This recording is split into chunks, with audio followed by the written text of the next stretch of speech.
Hello friends, welcome back to my channel, welcome to my new another video. আশা করি সবাই ভালো আছো, আর আমিও কিন্তু খুব খুব ভালো আছি। তাই বলে তো চলে আসলাম নতুন একটি ভিডিও নিয়ে। আর দেখতে পাচ্ছ আমি কিন্তু আজকে বাইক রাইডের পুরো মজা তুলছি। তো রাস্তাও কিন্তু খুবই ক্লিন অ্যান্ড ক্লিয়ার রোড। আর এই রোডটা কোথায় যাচ্ছে তোমরা ভিডিওটা সম্পূর্ণ দেখো, বুঝতে পারবে। তো আজকে আমি আর আমার বেস্ট ফ্রেন্ড মিলে একটু বেরিয়ে পড়লাম সুন্দর একটি জায়গা এক্সপ্লোর করতে। এটা হলো আমাদের আগরতলার new made international railway station. Yes guys, international. আর দেখতে পাচ্ছ আমরা কিন্তু এখন ইন্টারন্যাশনাল রেলওয়ে স্টেশনের যে ফ্লাইওভার ব্রিজটা আছে, যেখান দিয়ে রেলটা যাবে, ও ঠিক নিচে চলে এসেছি। তো আমরা তোর উপর দিয়ে যেতে পারবো না, তো আমরা নিচে রোডটা দিয়ে যাচ্ছি। তো সামনে অনেকখানি গিয়ে তারপর স্টেশন আসবে। তো রাস্তা এখন ভালো করে বানানো হয়নি, এখানে মাটি আছে। মনে হয় কিছুদিন পরে এখানে পিচ দেওয়া হবে, ভালো করে ঢালাই দেওয়া হবে, কারণ এখান দিয়ে তো সব গাড়ি যাবে। আর অন্য কোনো রোড নেই, এটাই একমাত্র রোড। আর উপরে ব্রিজটা কীরকম হয়েছে সেটা আমার ঠিক জানা নেই। দেখি যদি যায় অবশ্যই শেয়ার করব। তোমরা কিন্তু ভিডিওটা স্কিপ না করে দেখতে থাকো। এই স্টেশনের মধ্যে কিন্তু অনেক কিছুই আছে। তো বলতে বলতে প্রায় স্টেশনের কাছাকাছি চলে এসেছি। এখানে কিন্তু রেলের যে ট্র্যাকগুলি আছে ওগুলি বানানো আছে, দুই সাইডে আছে, কারণ এটা হবে আগরতলা প্লাস বাংলাদেশ, দুটোর সাথে কানেক্টেড। তো আগরতলার যে রেলগুলি আছে, ট্রেনগুলি আছে, ওইগুলি যেমন যাবে, ঠিক তেমনি যে বাংলাদেশ থেকে যে রেলগুলি আসবে ওইগুলি কিন্তু এখান দিয়েই আসবে। সেই কারণে দুই সাইডে দুই রকম ট্র্যাক বানানো আছে। কারণ আমাদের আগরতলার যে রেলওয়ের যে ট্র্যাকগুলি আছে ওগুলি একরকম সাইজ, আর যে বাংলাদেশের রেলওয়ের ট্র্যাকগুলি আছে ওগুলি অন্যরকম সাইজ। তো দুই সাইডেই মানে দুটো করে বানানো আছে, মানে একসাথে মনে হয় একটা রেল ঢুকলে আরেকটা বের হতে পারবে, এরকম সিস্টেমই আছে।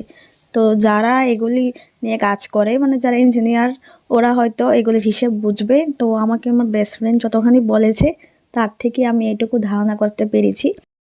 আর এই যে ফ্রন্টের লুক আপটা, মানে কি বলবো, জাস্ট অমায়িক।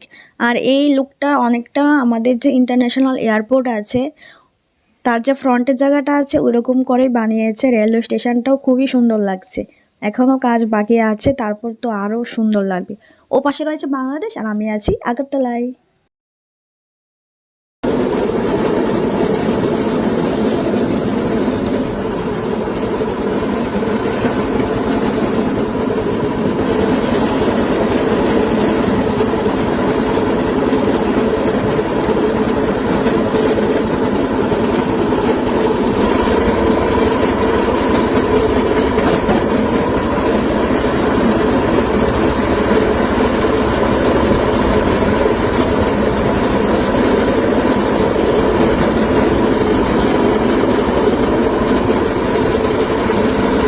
তো দেখতেই পারলে ছোট্ট একটা ক্লিপ। তো এখানে ওরা মেবি ট্রায়াল দিচ্ছে, কয়েকজন লোক বসেছিল, তারপর যারা রিপোর্টাররা আছে ওরাও ছিল। তো এখন আমি কোথায় যাচ্ছে গেস করো।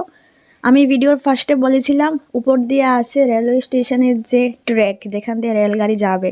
তো আমরা এখন ফাইনালি উপরে চলে এসেছি। হ্যাঁ গাইস, কারণ এখনও এখানে রেলের যে ট্র্যাকগুলি বসানো হয়নি। দেখতেই পাচ্ছ এটা হলো মিনি ফ্লাইওভার। আমাদের যে ফ্লাইওভারগুলি আছে অনেক বড়, দেখতে কিন্তু একই রকম, তাই তো।